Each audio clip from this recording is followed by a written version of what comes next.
Hello students, welcome back to my channel Zoophilic. Today's our topic is algae. तो ये plant kingdom का second video है। इसके पिछले वाले वीडियो में हम लोगों ने टाइप्स ऑफ क्लासिफिकेशन सिस्टम को देखा था, जिसमें हम लोगों ने आर्टिफिशियल सिस्टम, नेचुरल सिस्टम और फाइलोजेनेटिक सिस्टम पे बात किया था। तो आज हम लोग अलगी को स्टार्ट करने जा रहे हैं। ये प्लांट किंगडम का सेकेंड वीडियो है, तो स्टार्ट करते हैं। तो जो प्लांट किंगडम है उसको डिवाइड किया गया है क्रिप्टोगेम्स और फेनरोगेम्स में। जो क्रिप्टोगेम्स है इसके अंदर वैसे प्लांट्स आते हैं जो सेक्सुअल रिप्रोडक्शन तो शो करते हैं, लेकिन उसमें हम लोग को सीड नहीं देखने को मिलता है, मतलब सीडलेस प्लांट आता है। और फेनेरोगेम्स में वैसे प्लांट्स आते हैं जो सेक्सुअल रिप्रोडक्शन के बाद सीड को प्रोड्यूस करता है। तो उस तरह के प्लांट जैसे कि जिम्नोस्पर्म और एंजियोस्पर्म, ये फेनेरोगेम्स है। और फेनेरोगेम्स को हम लोग स्पर्मेटोफाइटा भी कहते हैं। फाइटा मीन्स होता है प्लांट्स और स्पर्मा मीन्स सीड, मतलब सीड बियरिंग प्लांट्स को हम लोग स्पर्मेटोफाइटा कहते हैं, जिसको मतलब जिसके अंदर क्या आता है, जिम्नोस्पर्म और एंजियोस्पर्म। और क्रिप्टोगेम्स जो सीडलेस प्लांट है वो क्रिप्टोगेम्स के अंदर आता है, जैसे कि थैलोफाइटा हो गया जिसका एग्जांपल अलगी, फिर ब्रायोफाइटा जिसका एग्जांपल है मोसेस और लिवरवॉर्ट्स, और टेरिडोफाइटा जिसका एग्जांपल है फर्न्स। तो आज हम लोग अलगी के ऊपर बात करेंगे, तो स्टार्ट करते हैं अलगी से। अलगी और क्लोरोफिल बियरिंग, जो अलगी होता है उसमें हम लोग को क्लोरोफिल देखने को मिलता है। सिंपल होता है इसका स्ट्रक्चर, और थैलॉइड होता है। थैलॉइड मीन्स क्या होता है कि जो बॉडी होता है अलगी का वो अनडिफ्रेंशिएटेड होता है, मतलब वो डिफ्रेंशिएटेड नहीं होता है। जैसे कि अगर हम लोग प्लांट्स का बात करें तो प्लांट्स को हम लोग देख के बता सकते हैं कौन सा स्टेम है, कौन सा रूट है, कौन सा लीफ है। लेकिन जो अलगी का मतलब अलगी का बॉडी होता है वो थैलॉइड स्ट्रक्चर होता है, अनडिफ्रेंशिएटेड होता है। इसको हम लोग देख के नहीं बता सकते कौन सा स्टेम है, रूट है, ये सब नहीं होता है। बस एक ही तरह का स्ट्रक्चर देखने को मिलेगा, तो उस तरह के स्ट्रक्चर को हम लोग थैलॉइड कहते हैं, जो अनडिफ्रेंशिएटेड होता है। तो अलगी का बॉडी कैसा होता है, थैलॉइड होता है, सिंपल होता है, और इसमें हम लोग को क्लोरोफिल देखने को मिलता है। तो क्लोरोफिल देखने को मिलता है, इसीलिए इसको हम लोग ऑटोट्रॉफिक भी कहते हैं। तो अगर क्लोरोफिल है, इसका मतलब ये क्या कर सकता है, फोटोसिंथेसिस कर सकता है और फूड को खुद से प्रिपेयर कर सकता है। और लार्जली क्या होता है, ये एक्वेटिक होता है, मतलब वाटर में देखने को मिलता है, तो फ्रेश वाटर में भी और मरीन वाटर में भी। They occur in a variety of other habitats, moist stone, soils and wood. और अलगी जो है वो अदर हैबिटेट्स में भी देखने को मिलता है, जैसे कि मॉइस्ट स्टोन हो गया, सॉइल्स हो गया, वुड हो गया। लेकिन जैसे कि ये सॉइल है, वुड है, स्टोन है, ये सब क्या होना चाहिए, मॉइस्ट होना चाहिए, मतलब इसमें वाटर होना चाहिए। जैसे कि अलगी अगर हम लोग देख रहे थे, ये एक्वेटिक इन्वायरमेंट में पाया जाता है, टेरेस्ट्रियल में नहीं देखने को मिलता है। और अगर ये कहीं देखने को मिल रहा है तो जैसे कि मॉइस्ट होना चाहिए, मतलब उसमें वाटर अवेलेबल होना चाहिए। क्योंकि जो अलगी होता है उसमें कोई ऐसा स्ट्रक्चर नहीं होता। जैसे कि अगर हम लोग प्लांट्स को देखें तो प्लांट्स में रूट होता है, तो वो जब मतलब ज़मीन में रहता है तो उसके अंदर से मतलब रूट के थ्रू वो वाटर को एब्जॉर्ब कर सकता है और अपना फोटोसिंथेसिस का प्रोसेस कर सकता है। लेकिन जो अलगी है उसके पास रूट जैसा कोई स्ट्रक्चर नहीं होता है, इसीलिए इसको फोटोसिंथेसिस करने के लिए वाटर का ज़रूरत पड़ता है और इसेंशियल न्यूट्रिएंट्स चाहिए। तो ये जब एक्वेटिक इन्वायरमेंट में रहता है तो वहाँ से ये अपना जो नीड है उसको मीट करता है और फोटोसिंथेसिस करता है। और रिप्रोडक्शन के लिए भी इसको वाटर की ज़रूरत पड़ता है, क्योंकि जो इसका गैमिट है वो सीधा इसमें मतलब वाटर जो होता है उसमें ये रिलीज कर देता है। तो इस तरह से जो अलगी है उसको वाटर का ज़रूरत पड़ता है, क्योंकि उसको फोटोसिंथेसिस करना रहता है और रिप्रोडक्शन के पर्पज़ के लिए। इसीलिए जहाँ वाटर दिखेगा वहीं पे अलगी ग्रो कर सकता है। मतलब अलगी का मेन हैबिटेट क्या है, aquatic. Some of them also occur in association with fungi. कुछ अलगी जो होता है वो एसोसिएशन मतलब सिम्बायोटिक एसोसिएशन में देखने को मिलता है। जैसे कि अलगी अगर फंजाई के साथ है उसको हम लोग लाइकन कहते हैं। लाइकन के मतलब लाइकन के बारे में हम लोग ऑलरेडी एक वीडियो में डिस्कस किए हैं, इसको डिटेल में डिस्कस किए हैं, तो आप लोग देख सकते हैं। बायोलॉजिकल क्लासिफिकेशन में ही हम लोग लाइकन्स के बारे में डिस्कस किए थे, तो आप लोग वो लेक्चर देख सकते हैं। तो जो अलगी और फंजाई ये दोनों का एसोसिएशन को हम लोग क्या कहते हैं, लाइकन्स कहते हैं। और ये जो एसोसिएशन है वो इसमें मतलब इसमें दोनों एक दूसरे को फायदा पहुंचाता है। जो अलगी है वो फंजाई को फूड प्रोवाइड करता है, क्योंकि अलगी क्या कर सकता है, फोटोसिंथेसिस कर सकता है, फूड को प्रिपेयर कर सकता है। इसीलिए अलगी फंजाई को फूड प्रोवाइड करता है और फंजाई बदले में क्या देता है, शेल्टर देता है। उसी तरह अलगी एनिमल्स में भी देखने को मिलता है, जैसे कि स्लॉथ बियर, जैसे कि जो साउथ अमेरिका का रेन फॉरेस्ट है वहाँ पे ये देखने को मिलता है। तो जो अलगी है, अलगी स्लॉथ बियर का जो फर होता है, मतलब हेयर जैसा स्ट्रक्चर होता है, मतलब पूरा बॉडी पे स्लॉथ बियर का हेयर होता है, तो वहाँ पे ये ग्रो कर जाता है, क्योंकि स्लॉथ बियर का जो बॉडी होता है उसमें मॉइस्चर देखने को मिलता है।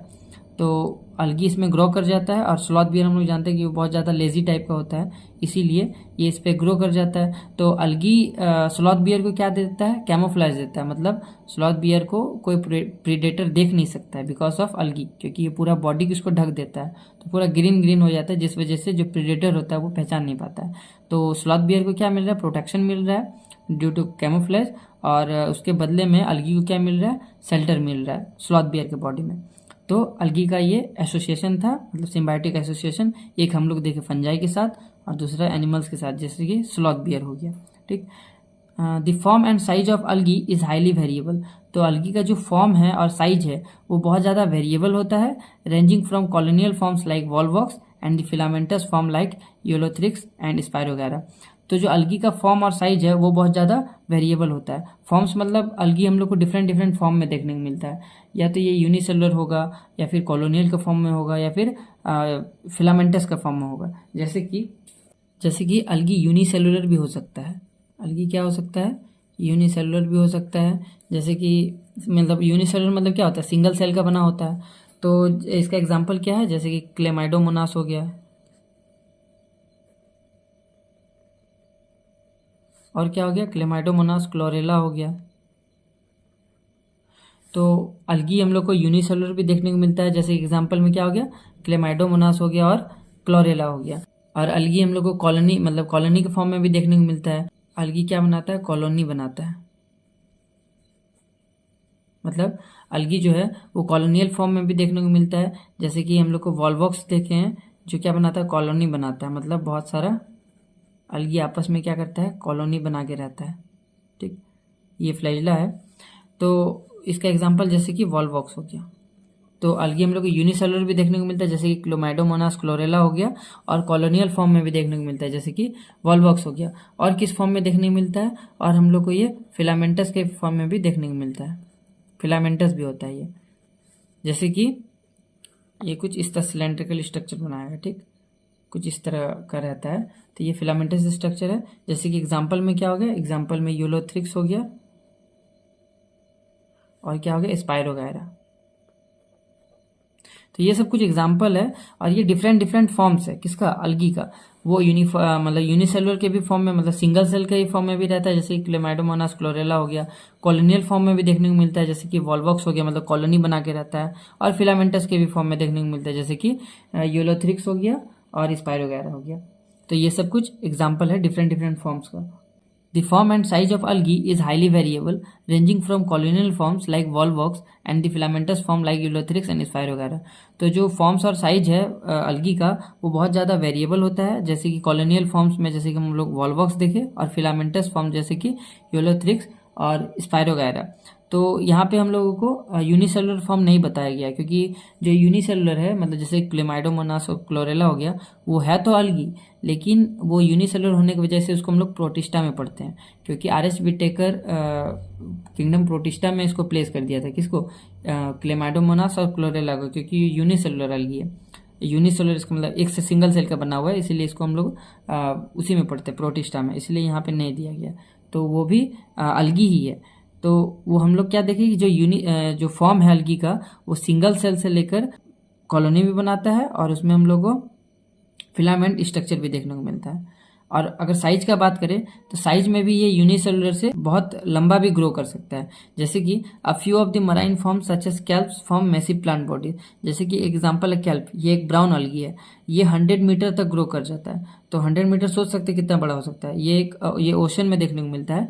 तो ये 100 मीटर तक ग्रो कर सकता है, और इसका मतलब प्रोफ्यूजली ब्रांच होता है, बहुत ज़्यादा ब्रांचिंग होता है इसमें। तो हम लोग यहाँ पे क्या देखें कि जो अलगी का फॉर्म है और साइज है बहुत वेरिएबल है, कांस्टेंट नहीं है, मतलब कोई फिक्स नहीं है, ये बहुत ज़्यादा वेरी करता है। फॉर्म्स में हम लोग क्या क्या देखे, हम लोग कॉलोनियल फॉर्म देखे, हम लोग यूनिसेलुलर देखे, और क्या देखे, फिलामेंटस स्ट्रक्चर देखे। तो इसका एग्जांपल भी देखे, जैसे यूलोथ्रिक्स, स्पायरोगैरा, वॉलवॉक्स।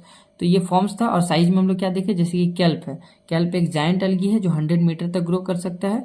और क्लेमाइडोमोनास क्लोरेला जो यूनिसेलुलर अलगी है, मतलब ये माइक्रोस्कोपिक से मतलब मैक्रो तक जा सकता है। ठीक है। The algae reproduce by vegetative, asexual and sexual method. तो जो अलगी है वो कैसे रिप्रोड्यूस करता है, वेजिटेटिव मेथड के थ्रू, एसेक्सुअल मेथड के थ्रू और सेक्सुअल मेथड के through. Vegetative reproduction is by fragmentation, each fragment develop into a thallus. तो जो वेजिटेटिव रिप्रोडक्शन है वो किसके थ्रू होता है? फ्रेगमेंटेशन के थ्रू। मतलब जो अलगी का बॉडी है वो एक्सटर्नल फोर्स के थ्रू या किसी भी वजह से क्या होगा, टूट जाएगा बहुत सारा पीसेस में, और हर एक पीसेस क्या कर देगा, वापस से अलगी का बॉडी बनाएगा। वेजिटेटिव रिप्रोडक्शन में क्या होता है, वो फ्रेगमेंट्स में टूट जाता है और जितना भी फ्रेगमेंट्स है वो वापस से डेवलप करके क्या बना लेगा, थैलस बना लेगा, मतलब अलगी का बॉडी बना लेगा। तो ये है वेजिटेटिव रिप्रोडक्शन। और वेजिटेटिव रिप्रोडक्शन इसीलिए कहते हैं क्योंकि इसमें वेजिटेटिव पार्ट इन्वॉल्व है, वो डायरेक्टली इन्वॉल्व है। Asexual reproduction is by the production of different types of spores, the most common being the zoo spore. और एसेक्सुअल रिप्रोडक्शन के थ्रू मतलब ये किसके थ्रू करता है? स्पोर्स के थ्रू। मतलब वेजिटेटिव रिप्रोडक्शन में ये फ्रेगमेंटेशन के थ्रू रिप्रोड्यूस कर रहा है, और एसेक्सुअल रिप्रोडक्शन में ये क्या करता है? स्पोर का फॉर्मेशन करता है। और सबसे कॉमन स्पोर क्या है? जू स्पोर, जिसमें हम लोग को फ्लैजिला देखने को मिलता है। They are flagellated. अब ये फ्लैजिलेटेड होता है कौन? जू स्पोर। जू स्पोर अगर फ्लैजिला देखने को मिल रहा है तो ये क्या है? मोटाइल है, मतलब मूव कर सकता है। And germination give rise to new plants, और ये जर्मिनेट करके क्या देगा? नया प्लांट्स देगा। वेजिटेटिव रिप्रोडक्शन में उसका जो वेजिटेटिव पार्ट था वो ब्रेक डाउन हो गया, हर एक जितना भी पीसेस में वो ब्रेक डाउन होता है, सारा पीस क्या होता है? वापस से ग्रो करके अलगी मतलब अलगी का बॉडी बनाता है। और एसेक्सुअल रिप्रोडक्शन में स्पोर का फॉर्मेशन होता है, और स्पोर वापस से क्या करता है? अलगी का बॉडी बनाता है। तो ये वेजिटेटिव रिप्रोडक्शन था, ये एसेक्सुअल रिप्रोडक्शन था। Sexual reproduction takes place through fusion of two gamete. और जो सेक्सुअल रिप्रोडक्शन है वो कैसे होता है? गैमेट्स का फ्यूजन में, मतलब दो गैमेट होता है, मेल और फीमेल, और दोनों फ्यूज करके क्या बनाता है? जाइगोट बनाता है, फर्टिलाइजेशन होता है। इसके बाद क्या करेगा? वो अलगी का बॉडी बनाएगा। अब हम लोग समझते हैं जो सेक्सुअल रिप्रोडक्शन है वो मतलब कितना तरह का होता है। इसके बाद हम लोग इसका थ्योरी पोर्शन को पढ़ेंगे। तो हम लोग पढ़ते हैं सेक्सुअल रिप्रोडक्शन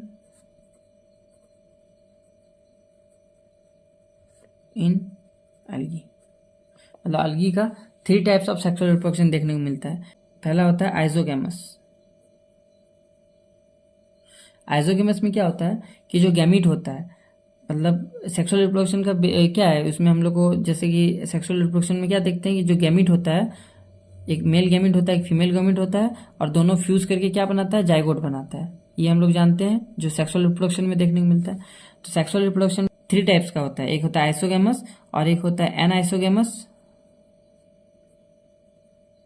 और एक होता है ऊगैमस। ठीक, तो 3 टाइप से होता है। तो सबसे पहले हम लोग आइसोगैमस को समझते हैं। तो आइसोगैमस में क्या होता है? जो गैमीट होता है, मेल और फीमेल गैमीट दोनों क्या होता है? मॉर्फोलॉजिकली सेम होता है, मतलब समान स्ट्रक्चर का होता है। और इसमें हम लोग को फ्लैजिला देखने को मिलता है। अगर इस मतलब फ्लैजिला देखने को मिल रहा है, इसका मतलब क्या है? मोटाइल है ये। तो ये भी मोटाइल है और ये भी मोटाइल है। तो ये हम लोग को किस में देखने को मिलता है? इसका एग्जाम्पल क्या है? जैसे कि हम लोग को ये यूलोथ्रिक्स में देखने को मिलता है, और किस में देखने को मिलता है? क्लैडोफोरा में। और किस में देखने को मिलता है हम लोग को? और हम लोग को ये क्लेमाइडोमोनास में देखने को मिलता है। तो ये किस में देखने को मिलेगा? मतलब जो यूलोथ्रिक्स है, क्लैडोफोरा या फिर क्लेमाइडोमोनास है, इन सब का जो गैमीट होता है आइसोगेमस, मतलब वो जो गैमीट होता है वो क्या होता है? सिमिलर स्ट्रक्चर होता है, और ये क्या होता है? मोटाइल होता है। और आइसोगेमस में ही या तो ये गैमीट अगर फ्लैजिला आती है मोटाइल है, और किसी किसी में क्या होता है कि फ्लैजिला एब्सेंट होता है, तो ये क्या हो गया? ये नॉन मोटाइल हो गया। तो इसमें गैमीट क्या है? नॉन मोटाइल है। और इसका एग्जाम्पल क्या है? इसका एग्जाम्पल है स्पाइरोगायरा। तो ये आइसोगेमस हम लोग देखिए, आइसोगेमस में क्या होता है? मॉर्फोलॉजिकली गैमीट सेम होता है, या तो वो मोटाइल भी हो सकता है और नॉन मोटाइल भी हो सकता है। अगर मोटाइल है तो वो फ्यूज करके जाइगोट बनाएगा, और ये किसका एग्जाम्पल है? Ulothrix, Cladophora, Chlamydomonas. और नॉन मोटाइल किसका एग्जाम्पल है? स्पाइरोगायरा का। अब नेक्स्ट है एनाइसोगेमस। एनाइसोगेमस में क्या होता है कि जो मेल और फीमेल गैमीट, मतलब जो गैमीट होता है वो क्या होता है? एक बड़ा होता है और एक छोटा होता है, मतलब अनइक्वल साइज का होता है। मॉर्फोलॉजिकली देखे तो एक बड़ा दिखेगा, एक छोटा दिखेगा। इसमें भी ये क्या हो सकता है? मोटाइल हो सकता है, मतलब इसमें फ्लैजिला देखने को मिल सकता है। और इसका एग्जाम्पल क्या है? इसका एग्जाम्पल है यूडोरिना। और ये नॉन मोटाइल भी होता है, लेकिन हम लोग इसका मोटाइल का एग्जाम्पल दिया हुआ था। ये जितना भी एग्जाम्पल है ये हम एनसीईआरटी से ले रहे हैं, और सारा पॉइंट किसका है? एनसीईआरटी का है। तो आप लोग प्लीज इसको ध्यान से देखिएगा। नेक्स्ट है ऊगेमस। ऊगेमस में क्या होता है कि जो फीमेल गैमीट होते हैं वो क्या होता है? लार्ज होता है, मतलब बड़ा होता है फीमेल गैमीट, और वो नॉन मोटाइल होता है। तो फीमेल गैमिट लार्ज होता है और नॉन मोटाइल होता है, और जो मेल गैमिट होता है वो स्मॉल होता है और मोटाइल होता है, मतलब इसमें फ्लैजिला देखने को मिलता है। ये क्या होता है, स्मॉल होता है, ठीक, और ये मोटाइल होता है, और ये दोनों फ्यूज करके क्या बनाता है, जायगोट बनाता है। तो इसका एग्जाम्पल क्या है, इसका एग्जाम्पल है फ्यूकस, जो कि क्या है, जो कि एक ब्राउन अलगी है, और क्या है, वॉलवॉक्स, और क्या है, और वह है क्लेमाइडोमोनास। तो ये एग्जाम्पल है किसका, ऊगेमस, मतलब फ्यूकस, वॉलवॉक्स और क्लेमाइडोमोनास, इन सब में हम लोग को ऊगेमस देखने को मिलता है, जिसमें जो फीमेल गैमिट है वो नॉन मोटाइल है और लार्ज है, और मेल गैमिट मोटाइल है और स्मॉल है। और इसमें और एक एग्जाम्पल है जो हम लोग को रेड एल्गी में देखने को मिलता है, जिसमें जो फीमेल गैमिट रहती है वो नॉन मोटाइल रहती है और लार्ज रहती है, जैसे इसमें हम लोग को देखने को मिलता है, और जो मेल गैमिट है वो स्मॉल होता है, लेकिन इसमें फ्लैजिला नहीं देखने को मिलता, मतलब इसमें फ्लैजिला एब्सेंट होता है। जैसे कि इसमें देखिए कि जो नॉन मोटाइल गैमिट है, जो फीमेल गैमिट है वो लार्ज है और नॉन मोटाइल है, और मेल गैमिट क्या है, स्मॉल है और फ्लैजिलेटेड है। लेकिन इसमें क्या होता है, जो नॉन मोटाइल मतलब फीमेल गैमिट है वो लार्ज है और नॉन मोटाइल है, और मेल गैमिट भी क्या है, स्मॉल है, और इसमें फ्लैजिला नहीं देखने को मिलता, मतलब ये नॉन मोटाइल है। तो मेल गैमिट और फीमेल गैमिट दोनों क्या है, नॉन मोटाइल है। तो ये किसका एग्जाम्पल है, रेड अलगी का। रेड अलगी का कोई भी स्टेज में फ्लैजिला नहीं देखने को मिलता है, इसीलिए इसका जो ऊगेमस होता है उसमें हम लोग को जो मेल गैमिट और फीमेल गैमिट दोनों क्या होता है, नॉन मोटाइल होता है, दोनों में फ्लैजिला नहीं देखने को मिलता है। तो ये रेड अलगी का एग्जाम्पल था, और ये किसका था, फ्यूकस जो कि ब्राउन अलगी है, वॉलवॉक्स जो कि एक ग्रीन अलगी है, और क्लेमाइडोमोनास ये भी एक ग्रीन अलगी है। तो अब हम लोग इसको वापस एक बार रिवाइज कर लेते हैं। तो जो सेक्सुअल रिप्रोडक्शन अलगी में हम लोग क्या देखे, ये सेक्सुअल रिप्रोडक्शन 3 तरह का होता है, आइसोगेमस, एनाइसोगेमस और ऊगेमस। तो जो आइसोगेमस है इसमें जो गैमीट है वो मॉर्फोलॉजिकली क्या होता है, सेम होता है, मतलब सेम साइज का होता है, और अगर दोनों मोटाइल है तो ये किसका एग्जाम्पल होगा, यूलोथ्रिक्स, क्लैडोफोरा और क्लेमाइडोमोनास। और अगर इसमें फ्लैजिला एब्सेंट है तो ये नॉन मोटाइल होगा, और ये किसका एग्जाम्पल है, स्पाइरोगायरा का। एनाइसोगेमस में क्या देखिए कि जो गैमीट है वो अनइक्वल साइज का होता है, एक बड़ा होता है और एक छोटा होता है, लेकिन दोनों में क्या देखने को मिलता है, फ्लैजिला देखने को मिलता है, मतलब दोनों क्या मोटाइल है। और ये किसका एग्जाम्पल है, यूडोरिना का, और इसमें फ्लैजिला नहीं भी होता है। नेक्स्ट है ऊगेमस। ऊगेमस में हम लोग क्या देखें कि जो फीमेल गैमीट होता है वो लार्ज होता है और नॉन मोटाइल होता है, और जो मेल गैमीट होता है वो स्मॉल होता है और फ्लैजिलेटेड होता है। ये किसका एग्जाम्पल है, फ्यूकस, वॉलवॉक्स, क्लेमाइडोमोनास। और रेड अलगी का एग्जाम्पल देखे जिसमें हम लोग मतलब ऊगेमस का एग्जाम्पल देखे, जैसे कि जो फीमेल गैमीट है वो भी नॉन मोटाइल होता है और जो मेल गैमीट है वो भी नॉन मोटाइल होता है। ये रेड अलगी का एग्जाम्पल है। तो ये हम लोग सेक्सुअल रिप्रोडक्शन अलगी का है। अब हम लोग इसका थ्योरी पार्ट को देखते हैं। Sexual reproduction takes place through fusion of 2 gamete. तो जो सेक्सुअल रिप्रोडक्शन अलगी का वो फ्यूजन ऑफ गैमेट्स के थ्रू होता है। This gametes can be flagellated and similar in size. जो गैमेट होता है वो फ्लैजिलेटेड होता है, मतलब फ्लैजिला देखने को मिलता है, और सिमिलर साइज में सिमिलर होता है, मतलब एक समान होता है, जिसका एग्जाम्पल क्या था, यूरोथ्रिक्स था। और नॉन फ्लैजिलेटेड भी होता है, मतलब उसमें फ्लैजिला नहीं देखने को मिलता। फ्लैजिला नहीं है गैमेट में, इसका मतलब क्या है, वो नॉन मोटाइल है, लेकिन वो क्या है, सिमिलर साइज का, जैसे कि हम लोग देखिए अभी। और उसका एग्जाम्पल क्या है, स्पाइरोगायरा, मतलब स्पाइरोगायरा में हम लोग को फ्लैजिला नहीं देखने को मिलता है, और इस तरह के रिप्रोडक्शन को हम लोग आइसोगैमस कहते हैं। मतलब आइसोगैमस में हम लोग 2 कंडीशन देखे। एक तो देखे कि जो गैमीट है वो क्या है, वो सिमिलर स्ट्रक्चर है, और अगर उसमें फ्लैजिला है तो वो किसका एग्जाम्पल है, यूरोथ्रिक्स का। और अगर उसमें फ्लैजिला नहीं है, नॉन मोटाइल है, तो वो किसका एग्जाम्पल है, स्पाइरोगायरा का। Fusion of 2 gametes dissimilar in size as in species of eudorina is termed as anisogamous. और एनाइसोगैमस का केस में क्या देखें कि जो गैमेट फ्यूज कर रहा है वो साइज में सिमिलर नहीं है, डिसिमिलर है, मतलब अलग, एक बड़ा है एक छोटा है, और वो मोटाइल भी हो सकता है, नॉन मोटाइल। तो मोटाइल के केस में क्या देखें, जो एग्जाम्पल है वो यूडोरिना है।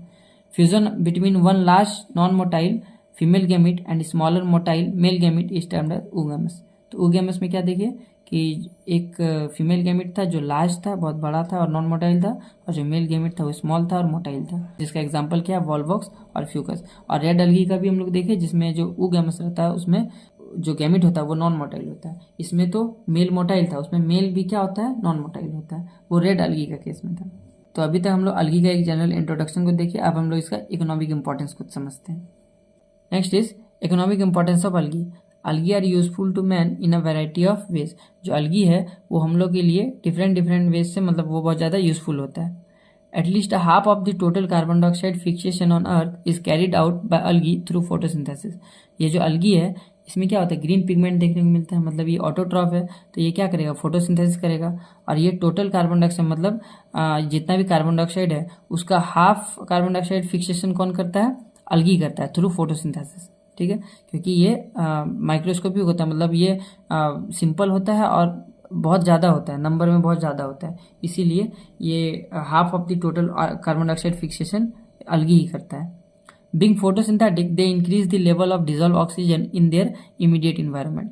अब ये फोटोसिंथेटिक है, इसीलिए ये क्या करेगा, इसका जो इन्वायरमेंट है, जैसे कि ये अलगी हम लोग कहाँ देखने को मिलता है, एक्वेटिक इन्वायरमेंट में देखने को मिलता है, तो ये क्या करेगा, उसमें जो डिजॉल्व ऑक्सीजन है उसका लेवल को इंक्रीज करेगा। क्योंकि जब फोटोसिंथेसिस होता है तो हम लोग क्या जानते हैं कि जब फोटोसिंथेसिस होता है तो उसमें oxygen as a by product निकलता है, मतलब पेड़ से जैसे कि हम लोग जानते हैं कि ऑक्सीजन निकलता है, उसी तरह जो अलगी है वो जब फोटोसिंथेसिस करेगा तो वो भी ऑक्सीजन प्रोड्यूस करेगा। अब ये पानी में देखने को मिलता है, इसीलिए वो ऑक्सीजन क्या करेगा, पानी में घुलेगा और पानी का जो लेवल है, मतलब पानी में जो ऑक्सीजन का लेवल है वो क्या होगा, इंक्रीज होगा। इसीलिए यहाँ बोला गया कि जो अलगी है वो अपना इन्वायरमेंट में क्या करेगा, डिजॉल्व ऑक्सीजन के लेवल को इंक्रीज करेगा, और वहाँ पे इंक्रीज होगा तो क्या होगा, जो इन्वायरमेंट है हम लोग का उसमें भी ऑक्सीजन लेवल इंक्रीज होगा। They are of paramount importance as primary producer of energy rich compound which form the basic of food cycle of all aquatic animals. जैसे कि हम लोग जानते हैं कि हम लोग का प्राइमरी प्रोड्यूसर कौन है, मतलब अगर हम लोग जैसे कि टेरेस्ट्रियल है हम लोग, तो हम लोग के लिए प्राइमरी प्रोड्यूसर कौन है, प्लांट्स है या फिर ट्री है, ये प्राइमरी प्रोड्यूसर है, क्योंकि इन्हीं से हम लोग को एनर्जी मिलता है, हम लोग इन्हीं को खा के जिंदा रहते हैं, किसको, प्लांट्स को। जैसे कि अगर हम लोग चिकन या फिर कुछ अदर फूड प्रोडक्ट भी खाते हैं तो वो भी क्या खाता है, वो अल्टीमेटली वो प्लांट्स को ही खा के जिंदा रहता है। तो हम लोग डायरेक्टली या इनडायरेक्टली प्लांट्स के ऊपर डिपेंडेंट है, क्योंकि वो प्राइमरी प्रोड्यूसर है, वही फूड को सिंथेसिस करता है। उसी तरह अगर हम लोग एक्वेटिक प्लांट्स का बात करें, मतलब एक्वेटिक लाइफ का बात करें, तो जो प्राइमरी प्रोड्यूसर होता है वो अलगी होता है। यहीं से फूड साइकिल क्या होता है, स्टार्ट होता है। मतलब जितना भी एक्वेटिक एनिमल्स है वो सब अपना एनर्जी कहाँ से लेता है, कहाँ से एक्वायर करता है, यही अलगी को खा के। इसीलिए इसको एनर्जी रिच कंपाउंड बोला गया, क्योंकि इन्हीं से इन सबको एनर्जी मिलता है और यहीं से फूड साइकिल स्टार्ट होता है। इसीलिए बोला गया कि which forms the basic of food cycle, मतलब ये फूड साइकिल का बेस है, मतलब यहीं से फूड साइकिल स्टार्ट है, इसलिए इसको प्राइमरी प्रोड्यूसर कहा गया, इसको अलगी को। Many species of Porphyra, Laminaria and Sargassum. जो पोरफायरा है वो एक रेड अलगी है, लेमिनेरिया और सार्गासम ब्राउन अलगी है। तो बहुत सारे स्पीसीज है पोरफायरा, लेमिनेरिया और सार्गासम, और लगभग 70 स्पीसीज जो कि मराइन अलगी है, जिसको हम लोग फूड के तौर पे यूज करते हैं। Certain marine brown and red algae produce large amount of hydrocolloids. कुछ मराइन अलगी जैसे कि ब्राउन अलगी हो गया, रेड अलगी हो गया, ये प्रोड्यूस करता है लार्ज अमाउंट ऑफ हाइड्रोकोलाइड्स। हाइड्रोकोलाइड्स उसको बोलते हैं जो वाटर को होल्ड कर सकता है, जैसे कि एल्जिन हो गया जो कि ब्राउन अलगी है, और कैराजिन जो कि रेड अलगी से प्रोड्यूस होता है, विच आर यूज कमर्शियली, और इसको हम लोग कमर्शियली यूज करते हैं। Next is agar, one of the commercial product obtain from Gelidium and Gracilaria. जो अगार होता है ये एक न्यूट्रन मीडियम है, जिसमें हम लोग क्या करते हैं, हम लोग माइक्रोब्स को ग्रो करते हैं। अगार को यूज किया जाता है अलगी को भी ग्रो करने के लिए, जैसे कि हम लोग सुने होंगे कि फोटो बायोरिएक्टर में हम लोग अलगी को ग्रो करते हैं, तो उसको ग्रो करने के लिए उसमें न्यूट्रन मीडियम डाला जाता है, तो वहाँ पे भी हम लोग अगार को यूज़ करते हैं। और अगार को हम लोग ऐसे माइक्रोब्स को ग्रो करने के लिए भी यूज़ करते हैं, आइसक्रीम और जेलीज बनाने के लिए भी यूज़ करते हैं। और अगार को हम लोग कहाँ से ऑब्टेन करते हैं, रेड अलगी से। एग्जाम्पल में जैसे कि जेलिडियम हो गया और ग्रासिलेरिया हो गया।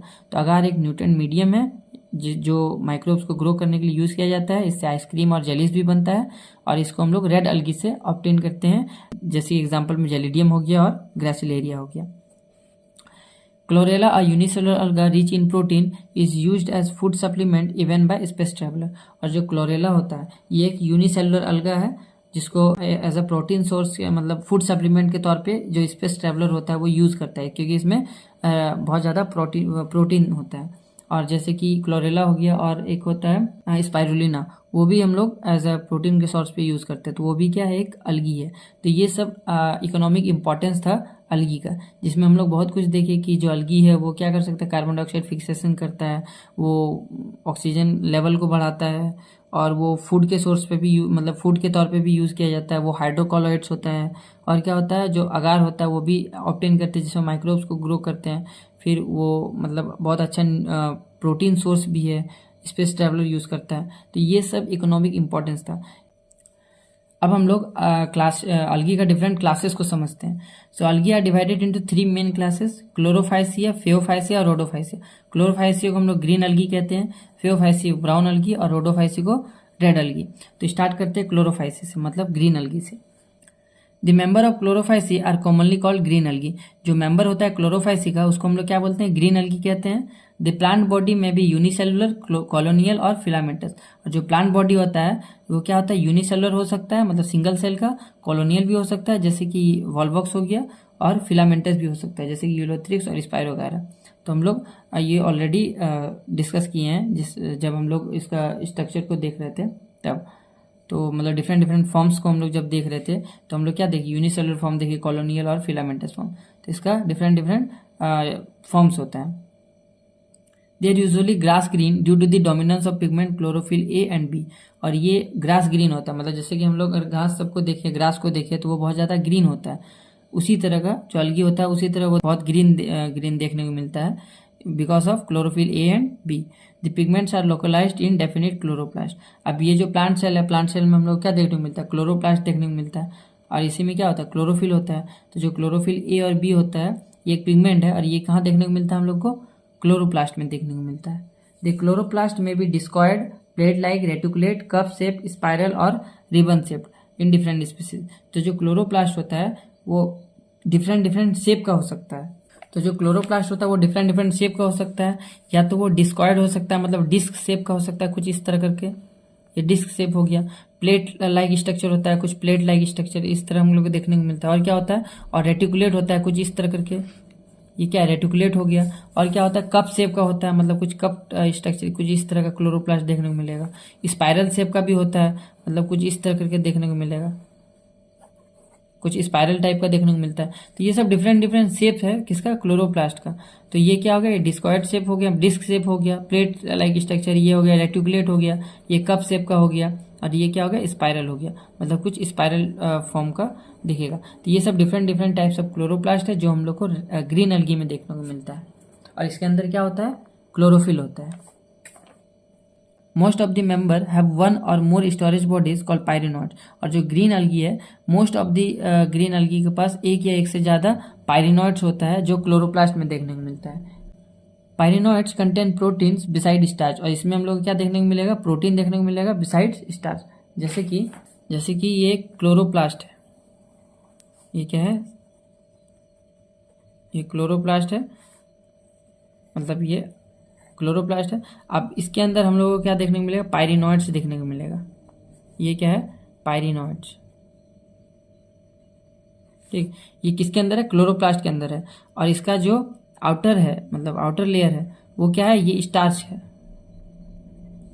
और इसका जो इनर लेयर है ये क्या है, ये प्रोटीन है। तो ये क्लोरोप्लास्ट है जिसमें हम लोग को पायरिनॉइड्स देखने को मिलता है। ये पायरिनॉइड्स क्या है, ये स्टोरेज बॉडी है, और ये एक या एक से ज़्यादा भी हो सकता है। और ये हम लोग को आउटर लेयर स्टार्च देखने को मिलता है, और इसके अंदर हम लोग क्या देखने को मिलता है, प्रोटीन देखने को मिलता है। So most of the member have one और more storage bodies, pyrenoids located in the chloroplast, and pyrenoids contains proteins beside starch. मतलब जो स्टार्च होता है वो आउटर बाहर में होता है, और उसके अंदर क्या देखने को मिलता है, हम लोग को प्रोटीन देखने को मिलता है। तो ये जो क्लोरोफाइसी है मतलब ग्रीन अलगी है, ये फूड को किस फॉर्म में स्टोर करता है, स्टार्च के फॉर्म में स्टोर करता है, ठीक। और जैसे कि हम लोग बैक्टीरिया में बात किए थे तो वहाँ पे फूड को किस फॉर्म में स्टोर कर रहा था, वहाँ पे वो इंक्लूजन बॉडी के फॉर्म में मतलब स्टोर कर रहा था। सम अलगी में store food in the form of oil droplets. और कुछ अलगी होता है, हम यहाँ पे सारा नहीं बात कर रहे हैं, कुछ अलगी ऐसा होता है जो फूड को किस फॉर्म में स्टोर करता है, ऑयल ड्रॉपलेट्स के फॉर्म में। ऐसे वो किस फॉर्म में स्टोर करता है, स्टार्च के फॉर्म में। Green algae usually have a rigid cell wall made of an inner layer of cellulose and outer layer of pectose. तो जो ग्रीन अलगी होता है उसका जो सेल वॉल होता है वो किसका बना होता है, सेलुलोज और पैक्टोज। और जो सेलुलोज होता है वो इनर होता है और पैक्टोज आउटर होता है। जैसे कि मान लेते हैं ये एक सेल वॉल है, किसका है, प्लांट सेल है, तो प्लांट सेल में सेल वॉल रहेगा ही। तो इसका जो इनर लेयर होता है वो सेलुलोज का बना होता है, और जो आउटर लेयर होता है ये सेलुलोज के बाहर जो आउटर लेयर होता है, सॉरी एक ही पेन यूज कर रहे हैं इसीलिए थोड़ा डिफ्रेंशिएट नहीं हो रहा है, लेकिन बस समझाने के लिए यूज कर रहे हैं। जो इनर वाला लेयर होता है वो क्या होता है, सेलुलोज का होता है, और जो आउटर लेयर होता है वो किसका होता है, वो होता है पेक्टोज का। तो जो ग्रीन अलगी होता है इसका जो सेल वॉल होता है वो इनर लेयर सेलुलोज का बना होता है और आउटर लेयर किसका होता है, पेक्टोज का बना होता है। तो ये था ग्रीन अलगी। अब इसका हम लोग रिप्रोडक्शन को देख लेते हैं। तो इसमें भी तीनों तरह का रिप्रोडक्शन देखने को मिलता है, वेजिटेटिव, एसेक्सुअल और सेक्सुअल मेथड। वेजिटेटिव रिप्रोडक्शन वो किसके थ्रू होता है, फ्रेगमेंटेशन के थ्रू, जो हम लोग ऑलरेडी देख चुके हैं। एसेक्सुअल रिप्रोडक्शन फ्लैजिलेटेड जू स्पोर के थ्रू होता है, और ये किसमें होता है, जू स्पोरेंजिया के अंदर। जू स्पोरेंजिया क्या है, एक बैग लाइक स्ट्रक्चर है जिसके अंदर क्या होगा, जू स्पोर होगा। जू स्पोर है मतलब इसमें फ्लैजिला देखने को मिलेगा। और जो फ्लैजिला होता है वो क्या होता है, वो एपिकल में प्रेजेंट होता है, और ये 2 से 8 तक नंबर में हो सकता है। जैसे कि ये एक जू स्पोरेंजिया है, मान लेते हैं कि ये जू स्पोरेंजिया है, इसके अंदर जू स्पोर है। तो जू स्पोर में हम लोग क्या देखने को मिलता है, जू मतलब क्या होता है, जू मतलब होता है एनिमल। तो एनिमल क्या कर सकता है, मूव कर सकता है। क्या है, ये एक बैग लाइक स्ट्रक्चर जिसको हम लोग क्या बोलेंगे, जू स्पोरेंजिया, ठीक। और इसको क्या बोलेंगे, जू स्पोर। जू स्पोर इसीलिए बोला गया क्योंकि ये मूव कर सकता है, और मूव इसीलिए कर सकता है क्योंकि इस पे फ्लैजिला है। तो ये क्या है, फ्लैजिला है। तो ये फ्लैजिला एपिकल में प्रेजेंट है। कहाँ पे है, एपिकल में। और ये 2 नंबर में 2 से 8 तक का हो सकता है, मतलब 2 भी हो सकता है, 3 भी हो सकता है, 4 भी हो सकता है, 8 भी हो सकता है। तो डिफरेंट नंबर हो सकता है, लेकिन ये क्या इसमें होता है, एपिकल में देखने को मिलता है, ठीक। So asexual reproduction is a flagellated zoospore produced in zoosporangia. The sexual reproduction shows considerable variation in the type of formation of sex cell. और जो sexual reproduction है उसमें हम लोग को different sex cells का formation देखेगा और variation भी देखने को मिलता है। और ये 3 टाइप्स होता है, आइसोगेमस, एनाइसोगेमस, oogamous, जिसको हम लोग ऑलरेडी डिस्कस कर चुके हैं। तो जो ग्रीन अलगी है इसमें तीनों तरह का सेक्सुअल रिप्रोडक्शन हम लोग को देखने को मिलता है। इसमें आइसोगेमस भी देखने को मिलता है, एनाइसो भी और oogamous भी। सब commonly found green algae are chlamydomonas, volvox, ulothrix, spirogyra, chara, chlorella, cladophora और यूडोरिना। तो ये टोटल 8 एग्जाम्पल है जो आप लोगों को याद होना चाहिए, क्योंकि कोई भी एग्जाम्पल ये एग्जाम में उठा के पूछ सकते हैं। नेक्स्ट है फेओफाइसी, जिसको हम लोग ब्राउन अलगी भी कहते हैं। तो हम लोग ग्रीन अलगी को डिस्कस कर चुके हैं। अब नेक्स्ट है फेओफाइसी, मतलब brown algae. The members of Phaeophyceae और brown algae are found primarily in marine habitats. तो जो मेंबर होता है फेओफाइसी का, जिसको हम लोग ब्राउन अलगी भी कहते हैं, वो हम लोग को कहाँ देखने को मिलता है, मरीन हैबिटेट में। और जो क्लोरोफाइसी था ग्रीन अलगी, वो हम लोग को कहाँ देखने को मिल रहा था, फ्रेश वाटर में, लेकिन वो मराइन वाटर में भी देखने को मिलता है। तो ये बेसिकली प्राइमरली हम लोग को मराइन वाटर में देखने को मिलता है brown algae. They show great variation in size and forms. और इसमें ग्रेट वेरिएशन देखने को मिलता है साइज और फॉर्म्स को लेके। साइज में जैसे कि बताएं, जो कैल्प बताएं, कैल्प एक ब्राउन अलगी है जो हम लोग को बड़ा देखने को मिलता है, मतलब 100 मीटर तक ये ग्रो कर सकता है, और ये बहुत ज़्यादा ब्रांच्ड होता है। They range from simple branched filamentous forms, जैसे कि एक्टोकार्पस हो गया, ये सिंपल होता है, सिंपल ब्रांच होता है और फिलामेंटस फॉर्म होता है। और profusely branched forms as represented by kelps. Kelps जो होता है वो बहुत बड़ा होता है और प्रोफ्यूजली ब्रांच होता है। तो यहाँ पे बताया गया कि जो ब्राउन अलगी होता है वो सिंपल से प्रोफ्यूजली ब्रांच तक मतलब ये हो सकता है, जैसे कि एक्टोकार्पस से लेकर कैल्प तक। एक्टोकार्पस छोटा होता है कैल्प के कंपैरिजन में, और जो कैल्प होता है वो बहुत बड़ा होता है, जायंट अलगी है, विच में रीच हाइट ऑफ 100 मीटर्स, और जो कि 100 मीटर तक रीच कर सकता है। यू कैन इमेजिन 100 मीटर बहुत ज़्यादा होता है, तो ये इतना बड़ा हो सकता है। They possess chlorophyll a, c, carotenoids and xanthophylls. और इसमें हम लोग को क्लोरोफिल ए देखने को मिलता है, सी देखने को मिलता है, और कैरोटिनॉइड्स और जेंथोफिल। ग्रीन अलगी में हम लोगों को क्लोरोफिल ए और क्लोरोफिल बी देखने को मिल रहा था, और यहाँ पे क्लोरोफिल ए और सी देखने को मिल रहा है, और उसके साथ साथ कैरोटिनॉइड्स और xanthophyll. They vary in colour from olive green to various shades of brown depending upon the amount of xanthophyll pigment. तो जो ब्राउन अलगी होता है उसमें जो कलर होता है वो बहुत ज़्यादा वेरी करता है, ऑलिव ग्रीन से लेकर डिफरेंट शेड्स ऑफ ब्राउन मतलब ये शो करता है। और ये किस वजह से होता है, due to the presence of xanthophyll pigment.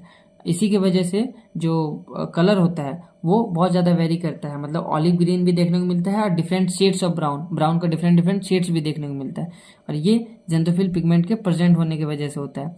Fucoxanthin present in them, और जो फ्यूकोजेंथिन है ये एक टाइप है जेंथोफिल पिगमेंट का, ठीक, ये भी हम लोग को देखने को मिलता है। Food is stored as complex carbohydrates which may be in the form of laminarin और मैनिटोल। तो ये जो ब्राउन अलगी है इसमें फूड किस फॉर्म में स्टोर किया जाता है, लेमिनेरिन या फिर मैनिटोल के फॉर्म में। और ग्रीन अलगी में हम लोग देखे थे कि वो किस फॉर्म में स्टोर हो रहा है, स्टार्च के फॉर्म में। और कुछ अलगी ऑयल ड्रॉपलेट्स के फॉर्म में भी स्टोर करता है। The vegetative cells have a cellulosic walls usually covered on the outside by gelatinous coating of algin। जैसे कि हम लोग ग्रीन अलगी में क्या देखे थे, ग्रीन अलगी में हम लोग देखे थे जो सेल वॉल है वो इनर लेयर किसका बना होता है, सेलुलोज का, और आउटर लेयर पैक्टोज का। ये किसका था, ग्रीन अलगी का बात कर रहे थे हम लोग, ठीक। लेकिन अगर हम लोग ब्राउन अलगी का बात करें, ये क्या है, मान लेते हैं ये ब्राउन अलगी का सेल वॉल है, तो ये जो इनर लेयर है ये तो सेलुलोज का ही बना रहता है, लेकिन जो आउटर लेयर है, जो ये एक जिलेटिनस कवरिंग होता है, जो किसका बना होता है, एल्जिन का। तो ये डिफरेंस है ग्रीन अलगी और ब्राउन अलगी में, मतलब इसका सेल वॉल में। सेल वॉल इसका जो आउटर लेयर होता है, मतलब सॉरी इनर लेयर सेलुलोज का होता है, जिसमें दोनों में तो सेम है, लेकिन जो आउटर लेयर है ग्रीन अलगी में पैक्टोज का बना होता है, और इसमें हम लोग को एल्जिन देखने को मिलता है जो एक जिलेटिनस लेयर है। The protoplast contains in addition to plastids a centrally located vacuole and nucleus. तो प्रोटोप्लास्ट क्या होता है, मतलब सेल के अंदर जितना भी लिविंग मटेरियल है उसको हम लोग क्या बोलेंगे, प्रोटोप्लास्ट बोलेंगे। तो प्रोटोप्लास्ट में हम लोग को प्लास्टिड भी देखने को मिलता है। प्लास्टिड के साथ साथ हम लोग को सेंट्रली लोकेटेड, मतलब सेंटर में हम लोग को वैक्यूल देखने को मिलेगा और न्यूक्लियस देखने को मिलता है। जैसे कि ये एक सेल है, किसका सेल है, ये अलगी का सेल है, ब्राउन अलगी का। तो यहाँ पे हम लोग को क्या देखने को मिलता है, इसके अंदर क्लोरोप्लास्ट देखने को मिलता है, और सेंटर में हम लोग को एक वैक्यूल देखने को मिलता है, जो कि प्लांट सेल में हम लोग को देखने को मिलता है। क्या देखने को मिलता है, वैक्यूल।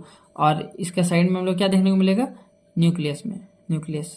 तो न्यूक्लियस इस वैक्यूल के वजह से ये क्या होता है, पेरिफेरी में आ जाता है, मतलब साइड में आ जाता है, और हम लोग को लार्ज वैक्यूल देखने को मिलता है। तो प्रोटोप्लास्ट कंटेंस प्लास्टिड, मतलब प्लास्टिड के साथ साथ सेंट्रली लोकेटेड वैक्यूल और न्यूक्लियस हम लोग को देखने को मिलता है। The plant body is usually attached to the substratum by a holdfast and a stalk, the stipe, and a leaf-like photosynthetic organ, the fronds। तो इसको हम लोग इस डायग्राम से समझ सकते हैं। ये एक ब्राउन अलगी है और ये क्या है, ये लेमिनेरिया है। इसमें हम लोग को जो नीचे सबसे नीचे जो स्ट्रक्चर देख रहे हैं वो होल्ड फास्ट है। जैसे कि प्लांट कैसे खड़ा रहता है जमीन में, वो सॉइल, उसका जो रूट होता है वो सॉइल को पकड़ के रखता है और इस तरह से वो सीधा खड़ा रहता है। उसी तरह ये इसको एक प्लांट समझ लीजिए, ठीक।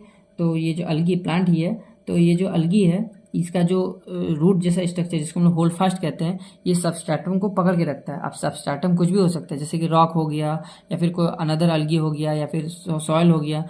तो ये क्या करता है, होल्ड फास्ट उसको पकड़ के रखता है। और ये जो स्टेम लाइक स्ट्रक्चर, इसको हम लोग जो स्टाइप कहते हैं, जो एक स्टॉक लाइक स्ट्रक्चर है, स्टाइप कहते हैं इसको। और ये जो फोटोसिंथेटिक ऑर्गन है, जो लीफ लाइक स्ट्रक्चर है सबसे ऊपर, इसको हम लोग क्या कहते हैं, फ्रॉन्ट्स कहते हैं। तो ये जो फ्रॉन्ट्स है यही फोटोसिंथेसिस करता है। तो ये एक टिपिकल स्ट्रक्चर है किसका, लेमिनेरिया का। उसी तरह अगर हम लोग ये देखें तो ये फ्यूकस है, ये भी एक ब्राउन अलगी है, मतलब लेमिनेरिया से ये सिमिलर है क्योंकि ये भी एक ब्राउन अलगी है। इसमें हम लोग को होल्ड फास्ट देखने को मिलता है, मिडरिप देखने को मिल रहा है, फ्रॉन्ट्स देखने को मिल रहा है, और हम लोग इसमें एयर ब्लैडर भी देखने को मिल रहा है। एयर ब्लैडर जो है वो बेयोंसी प्रोवाइड करता है, मतलब ये फ्लोट करने में हेल्प करता है। जो होल्ड फास्ट है वो तो पकड़ के रखता है सबस्ट्रेटम को, और ये एयर ब्लैडर के थ्रू क्या होता है, ये तैरता रहता है वाटर में। और ये बहुत ज़्यादा फ्लेक्सिबल होता है, मतलब वाटर करंट से ऐसा नहीं कि अगर ये रिजिड होगा तो ये टूट जाएगा, लेकिन ये क्या होता है, फ्लेक्सिबल होता है, और ये एयर ब्लैडर हेल्प करता है उसको फ्लोट करने में।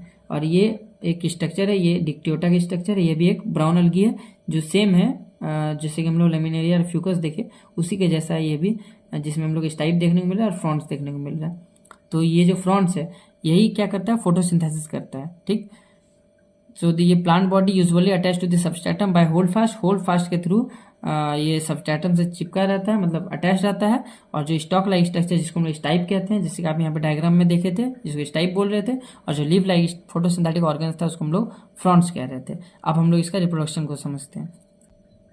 तो जो वेजिटेटिव रिप्रोडक्शन है वो फ्रेगमेंटेशन के थ्रू होता है, मतलब जो बॉडी होता है ब्राउन अलगी का वो क्या होगा, फ्रेगमेंट्स में टूट जाएगा। हर एक फ्रेगमेंट्स एक कंप्लीट बॉडी का, मतलब थैलस का फॉर्मेशन करेगा।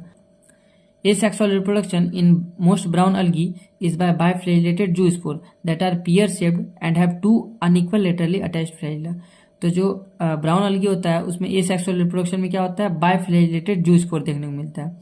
जूस्पोर मतलब क्या है, उसमें फ्लैजिला देखने को मिलेगा, और जो फ्लैजिला होता है वो दो होता है, और वो जो जूस्पोर है वो पियर शेप्ड का होता है, मतलब स्पोर जो है वो पियर शेप का होता है, नाशपाती का आकार का, और जो फ्लैजिला होता है वो लेटरली अटैच्ड होता है, और वो क्या होता है, अनइक्वल होता है। जैसे कि हम लोग ग्रीन एल्गी में क्या देखे थे, ग्रीन एल्गी में जो स्पोर था, जो स्पोर उसमें जो फ्लैजिला था वो एपिकल में था, और ये 2 से 8 इन नंबर होता है।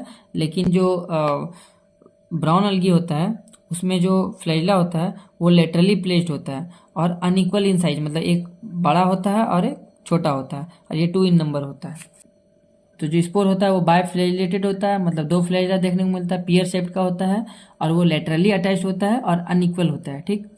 सेक्सुअल रिप्रोडक्शन में भी आइसोगेमस, एनाइसोगेमस और oogamous। सेक्सुअल रिप्रोडक्शन हम लोग को आइसोगेमस भी देखने को मिलता है, एनाइसो भी, और oogamous भी हम लोग को देखने को मिलता है। यूनियन ऑफ गैमिट्स में टेक प्लेस इन वाटर और विद इन दी oogoनियम। तो जो यूनियन ऑफ गैमिट्स है, मतलब सेक्सुअल रिप्रोडक्शन में हम लोग क्या देखते हैं कि जो गैमिट होता है वो क्या करता है, फ्यूज करता है, मतलब फर्टिलाइजेशन होता है उसमें, फिर जाइगोट बनता है, जाइगोट बनने के बाद फर्दर प्रोसेस होता है।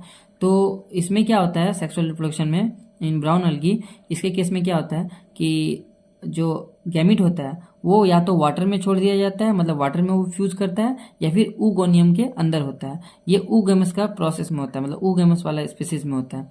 जैसे कि आइसोगेमस में क्या होता है, अगर ब्राउन एल्गी को सेक्सुअल रिप्रोडक्शन करना हो, वो गैमिट को वाटर में छोड़ देगा और वाटर में फ्यूज करके वापस से वो फर्टिलाइज करके जाइगोट बनाएगा। लेकिन oogamous का केस में क्या होता है कि जो ब्राउन एल्गी है वो उसमें इंटरनल फर्टिलाइजेशन होता है। जैसे कि एक ब्राउन एल्गी है, ठीक, जैसे कि हम लोग भी क्या देखे, लेमिनेरिया देखे ना, लेमिनेरिया देखे, फ्यूकस देखे, डिक्टियोटा देखे, ये सब एग्जांपल देखे। तो जैसे कि ये उसका फ्रॉन्ड है, तो एक स्ट्रक्चर होता है जिसको हम लोग कहते हैं oogonia, और एक स्ट्रक्चर होता है जिसको हम लोग एंथ्रीडिया कहते हैं। ठीक, एंथ्रीडिया। तो एंथ्रीडिया होता है वो मेल होता है, और oogonia क्या होता है, फीमेल होता है। तो ये जो मेल गैमिट होता है वो किस में ट्रांसफर कर देता है, oogonia के अंदर, और oogonia के अंदर क्या होता है, फर्टिलाइजेशन होता है। तो ये इंटरनल फर्टिलाइजेशन जो हम लोग को oogamous का प्रोसेस में देखने को मिलता है। ये क्या था, सेक्सुअल रिप्रोडक्शन का पार्ट था oogamous। और आइसोगेमस में क्या होता है, आइसोगेमस में जो गैमिट होता है वो वाटर में छोड़ दिया जाता है और वहां पे ही फ्यूज करता है। ये हम लोग को ब्राउन एल्गी के केस में होता है। द गैमिट्स आर पायरीफॉर्म, जो गैमिट होता है वो पायरीफॉर्म मतलब पियर शेप का होता है, जो ऑलरेडी बता चुके हैं, and bear 2 laterally attached flagella, और जो फ्लैजिला होता है वो लेटरली प्लेस्ड होता है और अनइक्वल होता है। लेकिन ग्रीन एल्गी का बात करें तो उसमें एपिकल में होता है और 2 to 8 होता है, और दोनों के अनइक्वल होता है। The common forms are ectocarpus, dictyota, laminaria, sargassum और फ्यूकस। ये सब कुछ एग्जाम्पल है। सो प्लीज आप लोग से रिक्वेस्ट है, आप लोग सारा एग्जाम्पल को याद कीजिए, क्योंकि एग्जाम्पल से ही क्वेश्चन आता है। Next is Rhodophyceae. The member of Rhodophyceae are commonly called red algae. तो जो मेंबर होता है रोडोफाइसिया का उसको कॉमनली हम लोग रेड एल्गी कहते हैं। They have predominance of red pigment R phycoerythrin in the body. तो जो रेड एल्गी है उसमें हम लोग को प्रीडोमिनेंटली क्या देखने को मिलता है, रेड पिगमेंट, जिसको हम लोग फाइकोएरिथ्रिन कहते हैं। मतलब फाइकोएरिथ्रिन की वजह से ये जो अलगी होता है वो रेड कलर का दिखता है। हम लोग क्लासिफिकेशन ऑफ अलगी देखे, जिसमें लोग ग्रीन अलगी देखे, ब्राउन अलगी देखे, रेड अलगी देखे। तो ये क्लासिफिकेशन इसीलिए हुआ क्योंकि तीनों में डिफरेंट डिफरेंट पिगमेंट रहता है। जिस अलगी में जिस पिगमेंट का अमाउंट ज़्यादा होता है वो उस कलर का दिखता है। इसमें फाइकोएरिथ्रिन ज़्यादा होता है, इसीलिए क्या होता है, रेड होता है। तो रोडोफाइसिया हम लोग कॉमनली रेड अलगी कहते हैं, और इसमें रेड पिगमेंट मतलब फाइकोएरिथ्रिन का अमाउंट ज़्यादा होता है इसके बॉडी में। Majority of the red algae are marine. Majority of red algae क्या होता है, मराइन होता है, with greater concentration found in the warmer area. और ज़्यादातर ये कहाँ, वार्मर एरियाज में देखने को मिलता है, मतलब जहाँ का वाटर थोड़ा गर्म हो, मतलब ज़्यादा गर्म नहीं, मतलब वार्म हो थोड़ा, तो उस तरह का प्लेस में हम लोग को रेड अलगी देखने को मिलता है। और ये मोस्टली क्या होता है, मेजोरिटी में यह मराइन होता है। They occur in both well-lighted region close to the surface of water and also at great depth in ocean where relatively little light penetrates। तो जो रेड अलगी है वो हम लोग को वेल लाइटेड रीजन में भी देखने को मिलता है, मतलब close to the surface, water का सरफेस में भी देखने को मिलता है, और ग्रेट डेप्थ में भी देखने को मिलता है, जहाँ पे बहुत कम लाइट पहुँचता है। तो ऐसा नहीं कि ये पूरा मतलब डीप में मिलता है जहाँ पे एकदम लाइट ना हो, वैसा जगह पे नहीं। ये जहाँ पे लिटिल लाइट होता है, सनलाइट होता है, पहुँच पाता है, वहाँ पे भी ये देखने को मिलता है, मतलब ग्रेट डेप्थ में मिलता है। पूरा अंधेरा वाला जगह में नहीं मिलेगा ये, ठीक, मतलब जहाँ पे लाइट पहुँच सकता है, लिटिल अमाउंट में ही सही लेकिन पहुँच सकता है, वहाँ पे भी ये हम लोग को रेड अलगी देखने को मिलता है। The red thalli of most of the red algae are multicellular. जो रेड अलगी होता है, रेड थैलाई होता है, थैलाई किसको बोल रहे हैं हम लोग, थैलस स्ट्रक्चर जो होता है उसी को बोल रहे हैं। तो जो रेड थैलाई होता है most of the red algae are multicellular, मतलब ये मल्टी सेलुलर होता है। और some of them have complex body organization, और कुछ के पास बहुत कॉम्प्लेक्स बॉडी ऑर्गेनाइजेशन होता है। जैसे कि आप यहाँ पे स्ट्रक्चर में देख सकते हैं, ये एक रेड अलगी है, ये पोरफायरा है, और यहाँ पे देख सकते हैं इसका बॉडी धीरे धीरे कॉम्प्लेक्स हो रहा है, मतलब ये थोड़ा कॉम्प्लेक्स सा स्ट्रक्चर देखने को मिल रहा है। तो ये एक रेड अलगी है, ये पोरफायरा है। आप लोग नाम याद कर लीजिए please. The food is stored as Floridian starch, which is very similar to amylopectin and glycogen in structure. जो फूड होता है वो किस फॉर्म में स्टोर होता है? फ्लोरिडियन स्टार्च के फॉर्म में, जो किससे सिमिलर है? एमाइलोपेक्टिन और ग्लाइकोजन से सिमिलर है इन स्ट्रक्चर में। कौन? Floridean starch. तो जो रोडोफाइसी है रेड अलगी, वो किस फॉर्म में फूड को स्टोर करता है? फ्लोरिडियन स्टार्च के फॉर्म में। अगर हम लोग ब्राउन अलगी का बात करें तो वहाँ फूड किस फॉर्म में स्टोर कर रहा था? लेमिनेरिन और मैनिटॉल के फॉर्म में, और ग्रीन अलगी में स्टार्च के फॉर्म में। The red algae usually reproduce by vegetatively by fragmentation. Red algae में ये किस तरह रिप्रोड्यूस करता है? फ्रेगमेंटेशन के थ्रू, ठीक, वेजिटेटिव रिप्रोडक्शन होता है फ्रेगमेंटेशन के थ्रू। और reproduce asexually bye non motile spores and sexually bye non motile gametes. तो अगर ये एसेक्सुअली रिप्रोड्यूस कैसे करेगा? नॉन मोटाइल स्पोर्स, और सेक्सुअली नॉन मोटाइल गैमेट्स। अगर हम लोग बाकी सब में क्या देखें, उसमें मोटाइल गैमेट था, फीमेल गैमेट नॉन मोटाइल था, लेकिन मेल गैमेट तो मोटाइल था ना। लेकिन रेड अलगी का कोई भी स्टेज में मतलब उसमें फ्लैजिला नहीं देखने को मिलता है, इसीलिए ये जो गैमेट है वो क्या है? नॉन मोटाइल है। मतलब नॉन मोटाइल गैमेट के थ्रू ये सेक्सुअली रिप्रोड्यूस करता है, और नॉन मोटाइल स्पोर के थ्रू ये सेक्सुअली रिप्रोड्यूस करता है, ठीक। Sexual reproduction is oogamous and accompanied by complex post fertilisation development. जो सेक्सुअल रिप्रोडक्शन होता है वो oogamous के थ्रू होता है, और इसमें हम लोग को पोस्ट फर्टिलाइजेशन डेवलपमेंट भी देखने को मिलता है। अब पोस्ट फर्टिलाइजेशन डेवलपमेंट क्या होता है, अब हम लोग इसको थोड़ा सा समझ लेते हैं। अब हम लोग पोस्ट फर्टिलाइजेशन डेवलपमेंट को समझते हैं। पोस्ट फर्टिलाइजेशन डेवलपमेंट, तो अब हम लोग पोस्ट फर्टिलाइजेशन डेवलपमेंट को समझते हैं। तो पोस्ट फर्टिलाइजेशन डेवलपमेंट को समझने से पहले हम लोग को ये पता होना चाहिए कि गैमेटोफाइट और स्पोरोफाइट क्या होता है। तो एक होता है गैमेटोफाइट और एक होता है स्पोरोफाइट।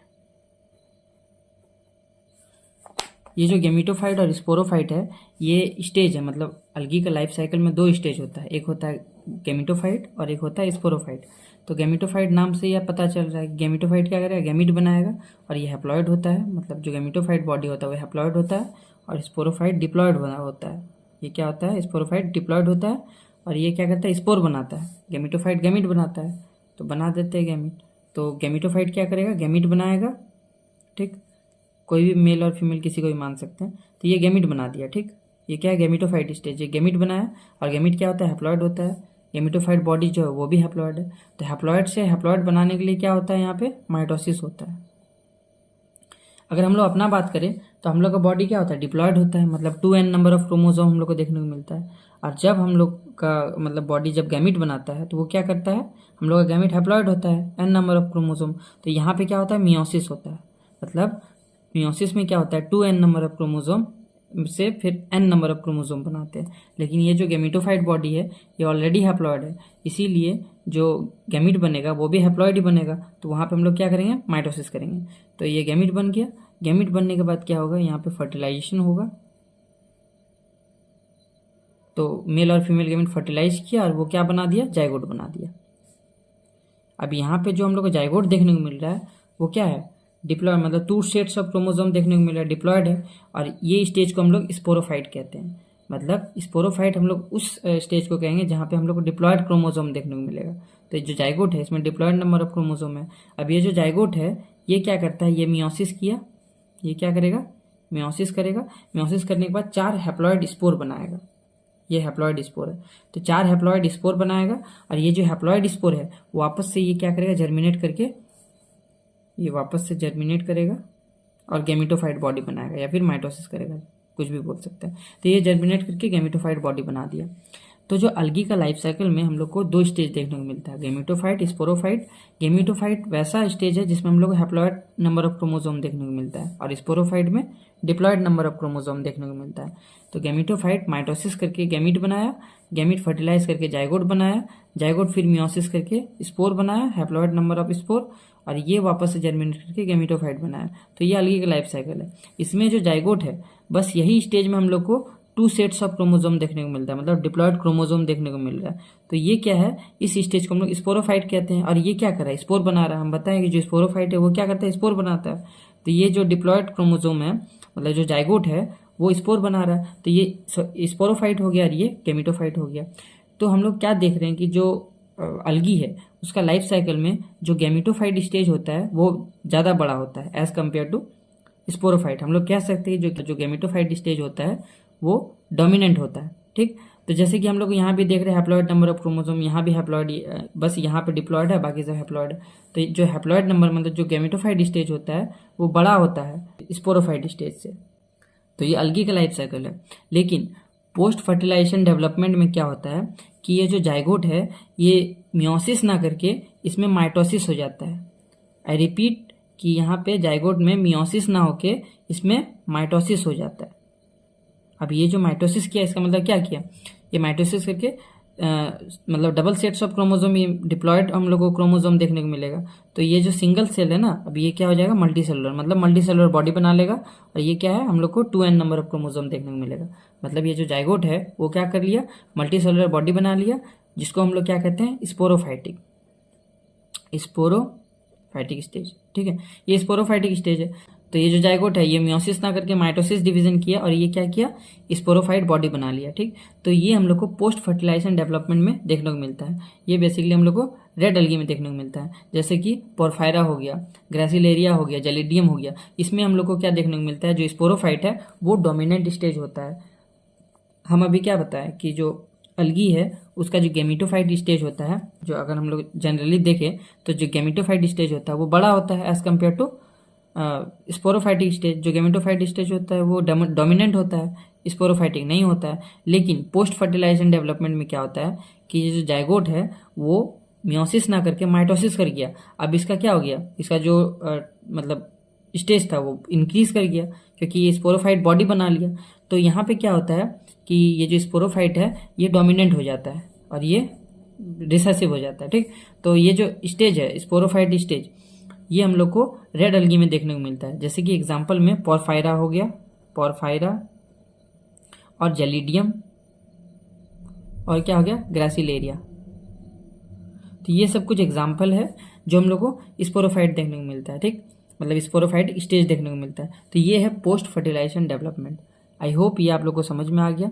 हम वापस से एक बार ब्रीफली वापस एक्सप्लेन कर रहे हैं कि जो पोस्ट फर्टिलाइजेशन डेवलपमेंट है उसमें क्या होता है कि हम लोग 2 स्टेज देखे, पहला है गेमिटोफाइट और एक है स्पोरोफाइट।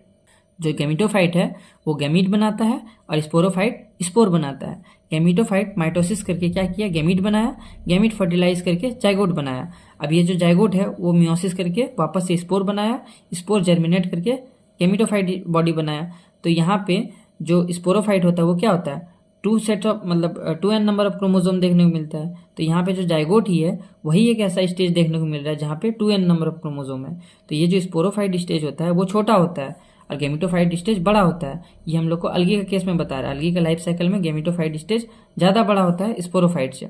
लेकिन पोस्ट फर्टिलाइजेशन डेवलपमेंट में क्या होता है कि जो जाइगोट होता है वो मियोसिस ना करके माइटोसिस कर जाता है और जिसका जो स्टेज होता है वो बड़ा हो जाता है। तो एग्जांपल में जैसे कि पोरफायरा हो गया, जेलिडियम और ग्रेसिलेरिया, ये सब एग्जांपल हो गया। पॉलीसाइफोनिया का बात करें तो उसमें हैप्लोडिप्लॉन्टिक देखने को मिलता है, मतलब जो गेमिटोफाइट स्टेज होता है, स्पोरोफाइट स्टेज होता है, वो दोनों इक्वल होता है, मतलब हाफ हाफ कह सकते हैं कि आधा हम लोग को स्पोरोफाइट देखने को मिलता है और आधा लाइफ साइकिल में उसका गेमिटोफाइट देखने को मिलता है। मतलब उस तरह के लाइफ साइकिल को हम लोग हैप्लोडिप्लॉन्टिक कहते हैं। और वो हम लोग को किसमें देखने को मिलता है, पॉलीसाइफोनिया। ये क्या है, रेड अलगी है, ये भी रेड अलगी है। इसमें हम लोग को हैप्लोडिप्लॉन्टिक देखने को मिलता है, हैप्लोडिप्लॉन्टिक लाइफ साइकिल। ठीक, ये हो गया। तो ये हम लोग को पोस्ट फर्टिलाइजेशन डेवलपमेंट ये होता है, जो आई थिंक अब आप लोग को समझ में आ गया कि पोस्ट फर्टिलाइजेशन डेवलपमेंट क्या होता है। तो ये हम लोग को अलगी केस में देखने को मिला है। यहाँ पे हम क्या देख रहे हैं कि जो अलगी होता है उसमें गेमिटोफाइट स्टेज ज़्यादा बड़ा होता है, लेकिन जैसे जैसे ये आगे जाता है हायर कॉम्प्लेक्स होता जाता है, जैसे कि एंजियोस्पर्म और जिम्नोस्पर्म का बात करें तो उसमें स्पोरोफाइट स्टेज ज़्यादा बड़ा होता है और गेमिटोफाइट स्टेज छोटा हो जाता है। लेकिन अलगी में गेमिटोफाइट स्टेज क्या है, बड़ा है और स्पोरोफाइट छोटा है। तो यहाँ से ये क्या होता है, धीरे धीरे इवॉल्व करता है। ठीक, और अगर हम लोग और एक एग्जांपल ले फ्यूकस, तो फ्यूकस जो है ये भी क्या होता है, डिप्लॉन्टिक होता है। मतलब इसमें हम लोग को जो स्पोरोफाइट स्टेज है वो हम लोग को ज़्यादा देखने को मिलता है। तो ये था post fertilisation development. The common member are Polysiphonia, Porphyra, Gracilaria and Gelidium. ये सब रेड एल्गी का कुछ एग्जाम्पल है, जिसमें क्या देखे पॉलीसाइफोनिया, पोरफायरा, ग्रेसिलेरिया और जेलिडियम, ये सब रेड एल्गी है। तो आज का लेक्चर यहीं पे खत्म होता है, जिसमें हम लोग क्या क्या देखे, एल्गी के बारे में जाने, उसका जनरल कैरेक्टरिस्टिक्स देखे, उसका रिप्रोडक्शन देखे और तीनों क्लासेस के बारे में देखे। क्या क्या देखे, ग्रीन एल्गी, ब्राउन एल्गी और रेड एल्गी, मतलब क्लोरोफाइसी, फेओफाइसी और रेडोफाइसी। तो हम लोग का अलगी का जो टॉपिक है वो यहीं पे खत्म होता है। आप लोग एनसीईआरटी को अच्छे से रीड कीजिए, क्योंकि जितना भी लाइन है सब एनसीईआरटी का लिया हुआ है और जितना हो सका हम उसको एक्सप्लेन किए। तो प्लीज़ आप लोग एनसीईआरटी के ऊपर रीड कीजिए, उसको उसका एग्जाम्पल अच्छे से देखिए, उसका स्ट्रक्चर देखिए, क्योंकि स्ट्रक्चर से भी सवाल आ जाता है, क्वेश्चन आता है। तो प्लीज़ आप लोग उसको रिवाइज कर लीजिएगा। तो आज के लिए इतना ही, तब तक के लिए थैंक यू। अब जो नेक्स्ट लेक्चर है उसमें हम लोग आगे डिस्कस करेंगे। और यहाँ पे कुछ क्वेश्चन भी दिया गया है, आप लोग उसको सॉल्व कीजिए, उसका आंसर आप लोग को वीडियो के एंड में मिल जाएगा। तब तक के लिए थैंक यू।